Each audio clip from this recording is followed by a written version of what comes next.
There are different types of diabetes, and the ones I will talk about today is the differences between type 1 and type 2. My child is type 1, and that one is considered chronic because once the insulin is not able to be generated in the body, it can no longer be generated, and she needs outside help, which would be insulin from an outside source. At first we had gone through shots, and then little by little the doctor decided to put her on systems, and she's on Omnipod 5 at this moment, and she has a Dexcom, which is a sensor which checks her sugar every 5 minutes. The reason she needs insulin is because her sugar is unstable, blood sugar. There are two different ways that sugar gets impacted. So if it is too low, therefore you either gave too much insulin or it didn't eat enough, and then sugar gets low, which can happen to normal people as well. You need to eat carbs. Carbs would be bread, candy, anything with sugar, potatoes. When her sugar is high, on the other hand, she needs insulin or water or exercise. Whether she gets water or exercise, at least in our case, she still needs insulin. If she is to exercise more, then she needs less insulin. And water helps the body run through all of its functions better. So if her blood sugar is not brought down at the correct time, she could go into something called DKA. That stands for diabetic ketoacidosis. That is when the cells have basically become intoxicated and poisoned by the sugar because the insulin has not run through them and made them used as energy. She can also develop ketones, and ketones are basically what the acid is creating. In normal people that have a regular functioning insulin system in their body, going into ketosis is a good thing because then your body is using your fat storage rather than your whatever you're eating that day to create the energy for the use of the day. So what happens when you have high blood sugar, there are some symptoms that you can see.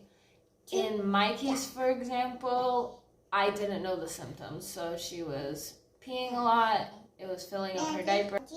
So I didn't know that was the symptom of diabetes because I was never educated on it. And she was fully thirsty. She was still breastfeeding, she still is, but she was very thirsty.